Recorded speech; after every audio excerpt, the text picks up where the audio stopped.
Salut à tous et à toutes, on se retrouve pour une nouvelle vidéo en mode Pro Cyclist. Ça fait 2 semaines qu'il n'y a pas eu de vidéo en mode Pro Cyclist. Et du coup, on reprend ce Pro Cyclist. On va du coup commencer par faire la 2 Bram-Branch-Bj, c'est-à-dire, je crois bien, le Tour de Bram-en-Saône.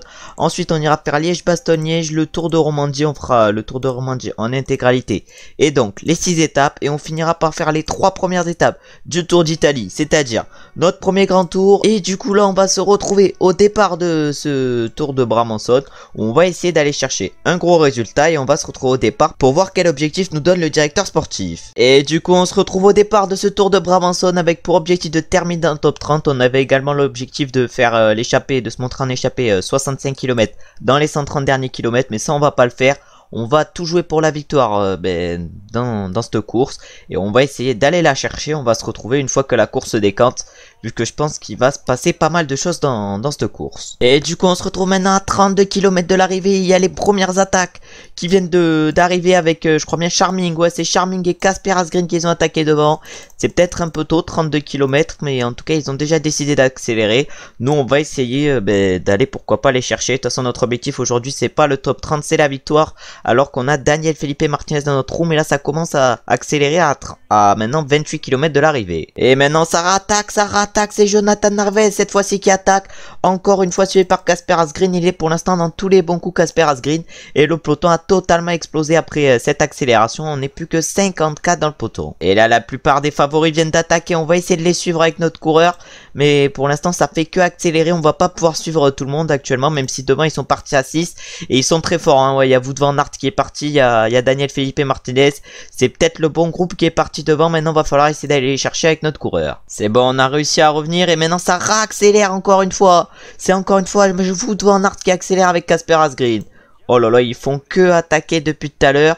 Nous on essaye de suivre à chaque fois avec notre coureur, mais là je pense qu'on va pas avoir les jambes pour les suivre. On va attendre que certains coureurs fassent l'effort pour leur revenir dessus. Et là on arrive dans une nouvelle difficulté à 11 km de l'arrivée. Je pense qu'il va en avoir un qui va accélérer, à moins que s'il y en a bien un qui accélère, c'est Charming qui redécide d'accélérer, suivi encore une fois par Casper Asgreen et Jonathan Narvaez. Ils ont des jambes de fou ces coureurs. Nous on est derrière avec notre coureur, on monte à chaque fois l'effort curseur et on arrive à peu près à suivre les principaux favoris. En tout cas on est maintenant plus que 29 dans le peloton. Ça a explosé avec l'accélération de Charming et Narvaez et maintenant il reste plus qu'à l'avant Casper Asgreen et Narvaez. On va voir s'ils tiennent, alors que nous même sans énergie on en met une. Même sans énergie on en met une. Est-ce que ça va nous suivre? Et oui, ça nous suit. Ah oui, mais là on est parti. Là on est parti à un groupe de 6. Est-ce que ça va relayer avec nous? Oh mais c'est quoi ces gogolitos? C'est quoi ces gogolitos? Oh mais il relaye même pas avec nous à moins de 5 km de l'arrivée. Devant ça va être soit Casper Asgreen, soit Jonathan Narvaez qui va s'imposer, hein, ça c'est sûr. Nous notre plus 2 nous aura pas mal aidé, mais malheureusement on ne s'imposera pas, ça c'est sûr. Alors que là maintenant il reste encore 4 km. On va essayer pourquoi pas d'accélérer dans le final. Non pas d'accélérer, mais on va essayer pourquoi pas de se lâcher au sprint. Alors qu'on n'est plus que 10 dans ce groupe et nous on se fait distancer. On se fait distancer et il y en a un qui est parti tout seul, j'ai l'impression. Ah, je crois qu'il y en a un qui est parti tout seul. En tout cas, nous, on s'est fait distancer et on s'est même fait revenir dessus par un groupe de 9 derrière. Ouais, là. Et là, on en met une. On en met une. Est-ce que quelqu'un va nous suivre après notre accélération? On vient d'en mettre une. On va être totalement cul. On va pas faire top 30. Si on va faire top 30, mais pas large mieux. Et c'est qui va s'imposer du coup devant? Est-ce que c'est Julien Lafilippe, Wout van Aert ou Jonathan Narvaez? C'est qui va s'imposer? Est-ce que c'est Julien Lafilippe, Wout van Aert ou même Charming? On va voir ça. Et c'est Anton Charming qui s'impose sur ce Tour de Bram-en-Saône devant Jonathan Narvaez et Wout van Aert. Julien Lafilippe fait 4, Casper Asgreen fait 5. Nous on va faire combien sur ce Tour de Bram-en-Saône? Nous on fait 13 avec notre coureur et on réalise donc l'objectif de top 30. On va maintenant se retrouver directement pour la prochaine course qui est, je crois bien, Liège-Bastogne-Liège. Un Liège-Bastogne-Liège où on va essayer pourquoi pas d'aller chercher un bon résultat. Et du coup on est au départ maintenant de Liège-Bastogne-Liège. Notre deuxième monument, je crois bien, de la saison. On a pour objectif sur ce Liège-Bastogne-Liège de terminer dans le top 50. On avait également l'objectif de partir dans l'échappée. On va peut-être essayer de partir dans l'échappée, alors que malheureusement on est en 0 aujourd'hui sur ce Liège-Bastogne-Liège. Un petit plus 2 ou un petit plus 3 aurait peut-être pu nous aider. Est-ce que ça va nous suivre? Non, aucun favori nous suit. On peut partir. J'ai l'impression que le peloton ne nous roule pas dessus. Je pense qu'on va pouvoir partir dans l'échappée. On va se retrouver une fois que la course se décante. Malheureusement, j'ai pas réussi à prendre l'échappée avec mon coureur. Du coup, on va se retrouver un peu plus tard dans ce Liège-Bastogne-Liège au moment où le peloton va totalement exploser. Et du coup on se retrouve avec notre coureur à 62 km de l'arrivée dans le col du Rosier, qui a l'air assez compliqué. Ouais, c'est 4,3 km à 6%. C'est assez compliqué. Nous, on va accélérer un peu avec notre coureur dans ce col du Rosier. On va voir si ça fait exploser quelques coureurs. Et du coup, là, on arrive au sommet du col du Rosier. Malheureusement, il n'y a pas trop de coureurs qui ont explosé avec notre accélération, vu qu'on est encore 110 dans le peloton. Et du coup, on se retrouve maintenant à 37 km de l'arrivée. J'ai l'impression qu'il y a des bons coureurs qui ont attaqué devant. Déjà, on a notre coéquipier Alex Zingle qui a attaqué. On a qui d'autre? On a Romain Grégoire qui est parti actuellement tout seul. Ah ouais, c'est un groupe de costauds qui a attaqué tout à l'heure, alors que nous maintenant on va se mettre à effort curseur 85 et on va peut-être en tenter une dans ce col de la Redoute. Alors on est dans les pourcentages les plus durs de ce col de la Redoute. Je pense qu'on peut partir avec quelques coureurs alors que Julien Lafilippe est pas placé au mieux. Ouais, pour l'instant c'est notre coéquipier Steve Kras qui est en train de nous protéger. On va se mettre dans sa roue et on va le faire rouler, le Steve Kras, et on va se retrouver un peu plus tard pour voir si on a repris du temps aux coureurs de devant qui sont à plus de 1 minute 30 de nous. Et du coup on est actuellement maintenant dans la côte des Forges et c'est qui roule devant? Devant c'est Joao Almeida qui roule et ils sont encore 7 devant. Ah ouais, devant ils sont encore 7 et c'est encore Romain Grégoire qui est seul devant et en plus il a une barre encore assez conséquente. Hein. Ah ouais, la barre à Romain Grégoire elle est large supérieure à nous. On va espérer pourquoi pas dans cet épisode déjà une augmentation des caractéristiques qui pourrait nous permettre sur le Giro de pouvoir nous confronter à des coureurs comme Romain Grégoire sur des étapes de vallon où on pourrait pourquoi pas jouer des victoires d'étape. Alors que là maintenant du coup on n'est plus que 20 dans ce groupe et il y a 7 coureurs à l'avant. On est assuré de faire top 27 avec notre coureur alors que notre objectif c'était top 50. On a limite déjà assuré l'objectif du directeur sportif, à moins qu'on chute, ce qu'on espère évidemment pas. Et là du coup on se retrouve maintenant, ça va enchaîner les côtes et on est dans la côte de la Roche au Faucon. C'est une des plus compliquées sur ce Liège-Bastogne-Liège et là maintenant ça va avoir deux petites côtes et après ça va redescendre jusqu'à la ligne d'arrivée. En tout cas maintenant du coup c'est Dylan Teuns qui était en train d'accélérer avec Primoz Roglic et c'est Primoz Roglic qui impose le tempo. Nous on n'est pas trop mal placé avec notre coureur, même si on n'est pas placé au mieux, on n'est pas trop mal placé. On va essayer de basculer avec les meilleurs coureurs, on va voir si c'est possible. En tout cas là maintenant on va rester effort curseur 85. On va se mettre en position héros et on va essayer de revenir sur les coureurs un devant. On est du coup dans un groupe de 18 actuellement avec notre coéquipier Axel Zingle. Et il n'y a personne, j'ai l'impression, qui veut rouler dans ce groupe de 18. Et nous du coup on se met effort curseur 85. Et on va rouler alors que maintenant c'est Romain Grégoire du coup qui décide d'accélérer. Oh là là, Romain Grégoire qui accélère à 12 km de l'arrivée. Il n'y a que Dorian Gonon partant qui arrive à le suivre. Et derrière c'est qui roule? Derrière c'est Daniel Felipe Martinez qui le roule dessus. Nous avec notre coureur on est complètement cuit. On va essayer de s'accrocher à ce groupe. Mais ça va être compliqué. Il reste encore 10 km dans ce Liège-Bastogne-Liège. On va se retrouver dans les 5 derniers kilomètres si on se fait pas distancer par ce groupe. Et du coup malheureusement avec notre coureur on s'est fait distancer par le groupe de devant. Et c'est toujours je crois bien Romain Grégoire. Ouais, c'est toujours Romain Grégoire qui est seul en tête devant. Est-ce que c'est lui qui va s'imposer sur ce Liège-Bastogne-Liège? Ah, c'est un groupe de 3 en tout cas qui va se jouer la victoire. Non c'est Romain Grégoire qui va aller chercher la win. Là j'ai un peu bégayé. Et derrière c'est un groupe de 3 qui va se jouer la deuxième place. Du coup Romain Grégoire, notre ancien coéquipier, remporte un monument et s'impose du coup sur ce Liège-Bastogne-Liège devant Dylan Teuns et David Gaudu. Primoz Roglic va chercher la 4ème place, Thymen Arensman la 5ème et nous on va aller chercher la 17ème place sur ce Liège-Bastogne-Liège. On avait pour objectif de terminer dans le top 50. Notre objectif a été réussi avec cette 17ème place et on va se retrouver maintenant directement pour la première étape du Tour de Romandie, un Tour de Romandie qui aura pour but de préparer notre Giro. Et du coup cette première étape du Tour de Romandie c'est un contre-la-montre de 3,8 km, c'est plus un prologue qu'un contre-la-montre et on a pour objectif avec notre coureur de réaliser un top 5. On va essayer pourquoi pas de réaliser un gros temps sur ce contre-la-montre. Ah là je suis peut-être parti un peu trop fort, on va se mettre du coup à effort 86. On va voir si on peut réaliser l'objectif de top 5 alors que pour l'instant c'est qui? C'est Alex Segard pardon, qui est en tête avec une seconde d'avance sur Andreas Leknesund. Ah là on va se mettre à 89. Est-ce qu'on peut réaliser une grosse étape? Est-ce qu'on peut réaliser un gros temps sur ce prologue? On a pour objectif je crois bien de réaliser un top 6, un top 5 pardon, et on réalise pour l'instant le deuxième temps à 1 seconde d'Alex Segard. C'est un temps à peu près correct. On va du coup voir avec ce temps combien on arrive à finir et si on arrive à réussir l'objectif de top 5. Et du coup malheureusement on va pas faire de top 5 sur ce chrono vu qu'on est actuellement 6ème à 3 secondes et je pense que ça va être le temps qu'on va finir.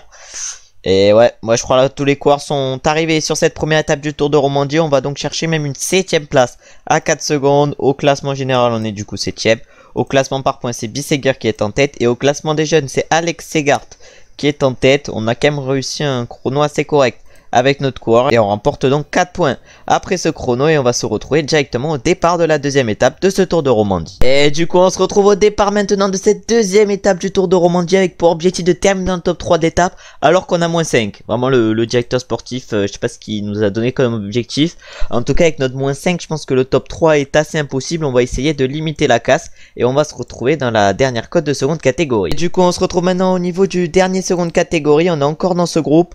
Alors, et en plus on a plutôt une bonne barre alors qu'on est en moins 5. Du coup on va essayer de réaliser maintenant la dernière montée assez rapidement pour pourquoi pas tenter une attaque alors que c'est Valentin Madouas qui accélère dès le pied. Valentin Madouas ça fait bizarre pardon de le voir avec le maillot de la Quick-Step Alpha Vinyl. On est trop habitué à le voir avec le maillot de la Groupama FDJ alors que nous voilà on recule dans ce peloton alors que ça accélère vu que notre moins 5 nous aide pas pour rester dans les premières positions. Et du coup là maintenant on arrive au sommet de ce seconde catégorie et c'est Mauro Schmid qui a accéléré qui est seul en tête maintenant. Nous on est derrière avec notre coureur, malheureusement on n'a même pas pu suivre un petit groupe de devant. Ah là là notre moins 5 nous aide pas aujourd'hui, nous fait extrêmement mal alors que Mauro Schmid est parti tout seul. Nous on est quand même dans un groupe assez loin avec notre coureur. Et du coup on vient de passer la descente et maintenant on va se mettre en position héros avec notre coureur. Il nous reste encore 6 km à tenir et ça ne fait que accélérer devant. Oh là là, ça va être dur de tenir 6 km face à ce tempo et en plus on a pour objectif sur cette étape de faire un top 3. On va voir si c'est possible. En tout cas encore 4 km 500 mais ça ne fait que accélérer. Oh là là, mais en tout cas on va pas aller chercher le groupe de 10 devant qui c'était trop costaud et du coup on va finir derrière ce groupe de 10 et on va voir combien on finit avec notre coureur. Hein. Je pense qu'on va pas faire une grosse performance aujourd'hui et qu'on va finir même pas top 30 et du coup devant c'est qui va s'imposer sur cette deuxième étape et c'est... Voilà, et c'est Brandon McNulty du coup qui s'impose sur cette deuxième étape du Tour de Romandie devant Ben O'Connor et Primoz et Pierre-Min Boons. Marc Donovan va chercher la 4ème place, Tobias Bayer la 5ème et dans notre groupe c'est qui va régler le sprint, c'est Wout van Aert et nous on ne fait que 16ème sur cette deuxième étape du Tour de Romandie. Notre objectif c'était de terminer dans le top 3 mais le directeur sportif est tombé sur la tête vu qu'on avait moins 5, c'était impossible de réaliser un podium sur cette deuxième étape. On va maintenant se retrouver pour la troisième étape de ce Tour de Romandie en espérant avoir une meilleure note que sur cette étape. Et du coup maintenant on est au départ avec notre coureur de cette troisième étape du Tour de Romandie avec encore une fois pour objectif de terminer dans le top 3 de l'étape. Mais cette fois-ci on a 0 sur cette étape et ça sera donc plus facile de réaliser l'objectif. On va donc se retrouver sur cette troisième étape une fois que la course se décante, c'est-à-dire sûrement vers là dans le col de seconde catégorie ou dans le col de première catégorie. Et du coup on se retrouve directement dans le col de première catégorie avec notre coureur et ça fait que accélérer en tête du peloton et nous on est extrêmement mal placé avec notre coureur dans ce peloton. On est dans les dernières positions et en plus ça roule extrêmement fort. Du coup pour se replacer ça risque d'être compliqué, surtout que pour l'instant c'est Valentin Madouas qui roule et il y a son coéquipier Mauro Schmid qui est 4ème du classement général directement dans sa roue. Et là ça commence à accélérer, c'est qui? C'est Buns qui a accéléré, le 9ème du classement général qui vient d'accélérer. Nous on essaye de se replacer actuellement avec notre coureur mais c'est compliqué. Hein. C'est compliqué, heureusement notre 0 nous aide plus que le moins 5 de la dernière étape. Mais c'est quand même compliqué de se replacer alors que Buns a attaqué. On a Félix Groschartner dans la roue à Buns. Après on a qui d'autre? Après on a Sean Quinn exactement là. Après on a également Félix Gall qui est bien placé. Nous on essaye de remonter avec notre coureur. Est-ce qu'on pourrait pas en tenter une? Ou après en tenter une ça servirait pas à grand chose hein, parce qu'à plus de 25 km de l'arrivée ça risque d'être compliqué de tenir si on en tente une alors que Lucas Postelberger est par exemple encore dans ce groupe. Hein. Ah voilà, il y a Bay qui craque, il y a pas mal de coureurs qui commencent à craquer. Et c'est qui accélère? C'est Sean Quinn qui accélère au sommet de cette montée. Nous on passe en deuxième position et on n'est plus que 24 dans le peloton. Le peloton a totalement explosé dans cette montée. Et du coup on se retrouve maintenant à 5 km de l'arrivée sur cette étape. Et c'est les Jumbo-Visma qui roulent actuellement en tête de peloton. Pardon, c'est pas les Jumbo-Visma, c'est les Astana qui roulent actuellement en tête du peloton avec Brandon McNulty. Et c'est Wout van Aert qui était dans la roue à Brandon McNulty. Mais nous par exemple on n'a pas pu suivre vu qu'ils ont fait que attaquer depuis tout à l'heure. Et c'est actuellement Jasper Philipsen qui est seul en tête. Est-ce qu'on va pouvoir aller faire un sprint sur cette étape? Je sais pas vu que notre barre n'est quand même pas très conséquente. Oh là tous les coureurs sont en train de lancer. Nous on va lancer également. Est-ce qu'on va pouvoir aller chercher une place honorable? On avait pour objectif de faire un podium. C'est sûr qu'on ne réalisera pas cet objectif alors que c'est Mats Pedersen qui s'impose sur cette troisième étape du Tour de Romandie devant Mauro Schmid et Timo Lenz. Ben O'Connor fait 4, Brandon McNulty 5 et nous on fait 11 sur cette troisième étape. Vu que le directeur sportif à chaque fois nous donne des objectifs trop élevés, limite impossible à réaliser. Clairement un top 3 sur cette étape c'est clairement impossible hein, de battre un Mats Pedersen, Mauro Schmid et Timo Wellens. Faut quand même y aller. En tout cas on réalise quand même une belle 11e place et on va se retrouver maintenant pour la 4e étape du Tour de Romandie qui est je crois mais une étape de plaine et qui ne nous conviendra donc pas. Et du coup maintenant on est au départ de cette 4e étape du Tour de Romandie, on est en +1 et comme je vous l'ai dit c'est une étape de plaine qui ne conviendra donc pas. Du coup on va se retrouver directement dans les 5 derniers kilomètres de cette étape, à moins qu'on chute, on se retrouvera évidemment avant. Et du coup on se retrouve maintenant à 4 km 500 de l'arrivée, on va essayer d'aller chercher le meilleur résultat avec notre coureur au sprint. À tout moment on réalise notre meilleure place pour l'instant sur ce Tour de Romandie, sur l'étape qui nous convient le moins. En tout cas là on va se mettre du coup à effort curseur 99 alors que tous les trains de sprint sont en train d'être mis en place. Est-ce qu'on va pouvoir aller chercher un bon résultat alors que devant c'est les IF qui sont très bien placés avec Caden Groves qui j'ai l'impression fait partie des favoris aujourd'hui mais qui ne va pas s'imposer. Et non, ça va être Sajnok qui va s'imposer sur cette sur cette 4e étape pardon, du Tour de Romandie pardon. Il va s'imposer du coup devant Fabio Jakobsen, Arnaud Démare, Hugo Page et Jasper Philipsen. Nous on finit 15e sur cette 4e étape et on va se retrouver maintenant pour la 5e étape du Tour de Romandie. Après cette 4e étape qui ne nous aura pas convenu, on va voir si la 5e peut nous convenir un peu plus. Et du coup on se retrouve maintenant au départ de la 5e étape de ce Tour de Romandie. On n'a pas d'objectif sur cette 5e étape et on a un -3. Oh, les étapes à chaque fois les plus compliquées, on se tape les pires notes et on va se retrouver du coup directement dans le col de hors catégorie sur cette étape de montagne. Et du coup on se retrouve maintenant au pied du hors catégorie, on n'est plus que 30 dans le peloton, ça a totalement explosé au fur et à mesure des différents cols. Et au moment d'attaquer ce col de hors catégorie qui a l'air extrêmement dur, on n'est plus que 31 dans le peloton même et on va essayer nous avec notre coureur d'assez bien gérer avec notre -3 qui nous désavantage pas mal. Ah ça explose pas mal dans cette montée, on n'est plus que 22 dans le peloton et c'est actuellement les Jumbo Visma qui roulent en tête de peloton. Et le coureur qui roule pour la Jumbo Visma, il a clairement une meilleure barre que moi. Ah pour l'instant malheureusement notre forme nous aide pas trop aujourd'hui et je pense qu'on va se faire rapidement distancer. Alors que Mauro Schmid également un -4 aujourd'hui et pas trop en forme, il risque de se faire distancer assez rapidement également. Alors que là des coureurs craquent un à un, on est maintenant plus que 18 dans ce peloton. Et Jasper Philipsen vient juste de craquer alors que ses stats en montagne sont pas très élevées. Il doit être dans une forme de fou. Et là on est plus que 16 dans le peloton, ça craque petit à petit. On est même maintenant plus que 14. Et là, il y a Lenny Martinez qui a décidé d'accélérer. Nous, on va maintenant monter à notre rythme jusqu'au sommet. Mais on est complètement cuit avec notre coureur. Ah, il y a pas mal de coureurs qui ont accéléré dans ce col. Et au sommet de ce col de hors catégorie, on est à 4 minutes 20 des différents favoris. On va essayer de récupérer maintenant dans la descente. Et on va se retrouver au pied du dernier col. Et du coup, on se retrouve au pied du dernier col Thion 2000. On est pour l'instant assez bien au pied de ce col. On va voir si on peut réaliser une grosse montée. Je pense que ça risque d'être compliqué et qu'on va finir loin. Et du coup sur cette 5e étape c'est qui va s'imposer? Du coup c'est Richard Carapaz qui s'impose sur cette 5e étape du Tour de Romandie devant Ben O'Connor. Nous on va finir à imaginer à plus de 9 minutes sur cette 5e étape. Et je pense qu'on va prendre pas mal cher. Lenny Martinez du coup va chercher la 3e place. Et après c'est loin. C'est loin, il y a quand même des écarts de fou aujourd'hui. Nous on finit du coup...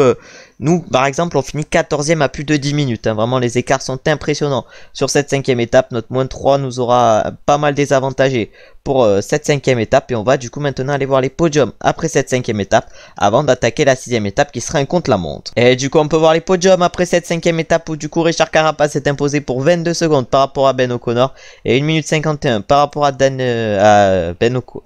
Lenny Martinez pardon.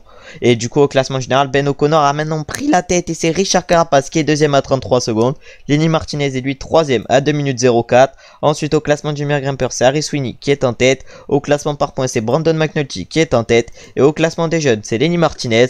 On va du coup maintenant se retrouver directement au départ de notre coureur pour cette 6e et dernière étape du Tour de Romandie. Et du coup là on va se retrouver au départ de notre coureur sur cette 6e et dernière étape du Tour de Romandie. À chaque fois pour l'instant sur les chronos sur ce Tour de Romandie on a été en forme. On a encore une fois une note positive pour le 2e chrono et le dernier de ce Tour de Romandie. On a pour objectif de terminer dans le top 15 de l'étape, ce qu'on va essayer de faire et on va se retrouver directement au temps intermédiaire. Et du coup on arrive au premier temps intermédiaire avec notre coureur et on signe au premier temps le 75e temps à 54 secondes.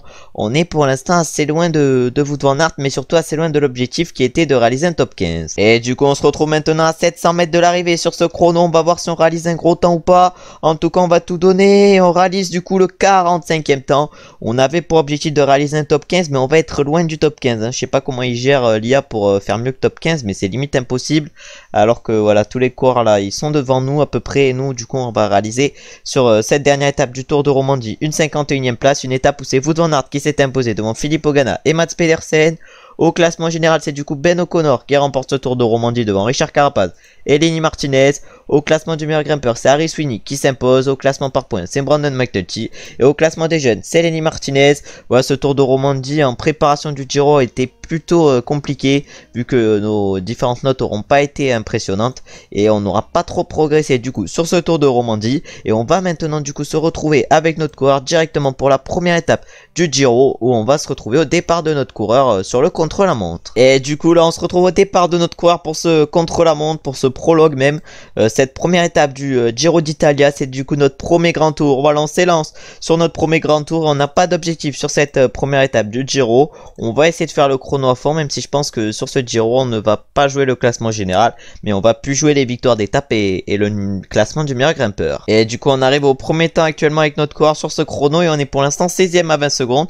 Pour l'instant, on n'est pas trop mal sur ce début de chrono. Et là, du coup, on se retrouve maintenant à 400 mètres de l'arrivée sur ce chrono et on signe à l'arrivée le 15e temps à 26 secondes. C'est pas trop mal. On va maintenant se retrouver pour aller voir les classements sur cette première étape du Giro qui est pour l'instant menée par Enzo Paleni. Et du coup, on peut voir les podiums sur cette première étape du Giro. C'est du coup Enzo Paleni qui remporte cette étape, lui qui était en tête quand on est arrivé avec notre coureur. Il prend donc le premier maillot rose de ce Giro d'Italia, le premier également maillot cyclamen et le premier maillot blanc. On va du coup maintenant se retrouver directement pour la deuxième étape de ce Giro d'Italia. On va voir le profil de cette deuxième étape qui sera donc une étape de plaine. On va se retrouver du coup au départ de cette deuxième étape, une étape où on va aller voir quel est l'objectif du directeur sportif. Et du coup on se retrouve au départ de cette deuxième étape du Giro d'Italia, un Giro d'Italia où on aura pour objectif de terminer dans le top 15 au classement général final. On va se retrouver du coup sur cette étape directement dans le final. Et du coup on se retrouve directement à 5 km de l'arrivée sur cette deuxième étape du Giro et l'avant-dernière course de la vidéo. Et du coup devant sur cette étape c'est Wout van Aert qui est en train d'amener son coéquipier Alberto Dainese. Wout van Aert qui fait quand même pour l'instant un beau travail d'équipier alors qu'il a un beau 76 sprint 76 axel. Il aurait pu jouer sa carte perso mais il va faire son travail d'équipier pour son coéquipier Alberto Dainese. Et du coup c'est qui va aller s'imposer? Et il y a Caden Groves. Caden Groves il est extrêmement bien lancé par son coéquipier Restrepo. Est-ce qu'il va aller chercher une grosse performance alors que le peloton va finir à plus de 30 secondes des coureurs de devant, où j'ai l'impression il n'y a pas de favori, en tout cas j'espère, vu que du coup on perdrait du temps sur eux. Et du coup sur cette étape c'est Sajnok qui s'est imposé devant Caden Groves, Matteo Moschetti, Ethan Vernon et Alberto Dainese. Nous on fait malheureusement que 18e sur cette deuxième étape du Giro. On va du coup maintenant se retrouver pour la troisième étape du Giro d'Italia et la dernière de la vidéo, en espérant pourquoi pas aller chercher une belle performance, surtout que cette troisième étape du Giro est une étape de vallon. Et du coup on est au départ maintenant de cette troisième étape du Giro. On a pour objectif sur cette troisième étape de terminer dans le top 10 au classement de l'étape. On va du coup essayer de réaliser l'objectif, surtout qu'on a un beau plus 2 aujourd'hui sur cette étape qui devrait pas mal nous aider. Par contre les cols je pense qu'ils vont pas faire trop de dégâts vu qu'ils sont pas extrêmement durs. Et du coup on se retrouve à 15 km de l'arrivée avec notre coureur sur cette troisième étape du Giro. On va essayer d'attaquer là dans cette petite côte. Cette cote elle fait quoi? Cette cote elle fait quoi? Elle fait 2,4 km à 8% et on va tenter d'en mettre une. On va tenter d'en mettre une. Est-ce qu'on a les capacités pour en mettre une dans cette cote? Il reste encore 1 km.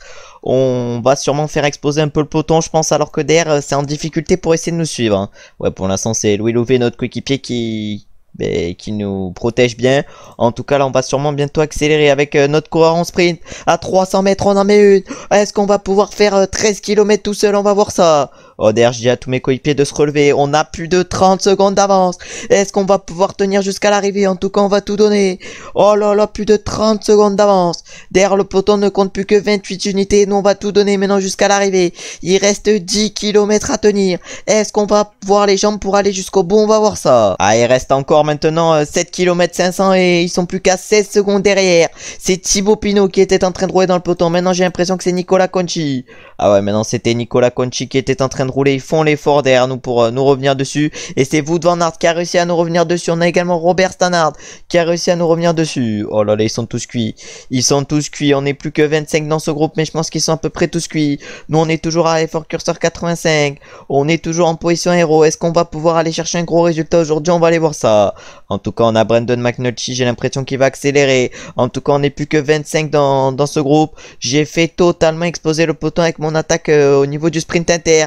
Et c'est maintenant du coup Brandon McNulty qui a décidé d'accélérer. Oh, Brandon McNulty qui a accéléré. Nous, on se met effort curseur 95. On va bientôt lancer le sprint. On lance le sprint à plus d'1 km 200. Est-ce qu'on va pouvoir aller chercher une grosse performance avec notre coureur? C'est qui va s'imposer devant? Et devant, c'est Wout van Aert, du coup, qui va s'imposer sur cette troisième étape du Giro. Il s'impose du coup devant Daniel Felipe Martinez et Simon Yates. Nous, on va chercher une très belle quatrième place sur cette troisième étape. Alors qu'on avait l'objectif de faire top 10. Et c'est Jay Hindley qui complète le top 5. Et du coup, maintenant, on va aller voir le podium après cette troisième étape et après la dernière course de la vidéo qui aura été limite la mieux réussie. Et du coup on peut voir les podiums après cette troisième étape où du coup c'est Wout van Aert qui s'est imposé devant Daniel Felipe Martinez et Simon Yates comme on a pu le voir. Au classement général c'est du coup Wout van Aert qui prend la tête devant Brandon McNulty et Jasper Philipsen. Au classement du meilleur grimpeur c'est André Amador qui est en tête. Au classement par points c'est Simon Sajnok qui est en tête. Nous on est quand même 8ème avec notre coureur, on est assez bien placé. Et pour finir au classement des jeunes c'est Abner Gonzalez qui est en tête. Nous on est actuellement 4ème avec notre coureur à 20 secondes. Et du coup maintenant on va aller voir combien on est maintenant au niveau du classement général. Après cette étape on est du coup maintenant 17ème au classement général et on remporte après cette étape du coup 14 points vu qu'on a réussi à faire une quatrième place et que notre objectif était de réaliser un top 10. Et du coup dans la prochaine vidéo on ira poursuivre le Giro. Je ferai soit 10 étapes soit 7 étapes dans la prochaine vidéo. En tout cas si la vidéo vous a plu, n'hésitez pas à liker, commenter, vous abonner, mais également partager, ça me fait plaisir et c'est bon pour le référencement. On se retrouve du coup mercredi prochain pour un nouvel épisode en mode pro cycliste et la suite de ce Giro d'Italia. Et on se retrouve dès samedi pour une nouvelle vidéo et une nouvelle vidéo en mode carrière. Ciao ciao ciao.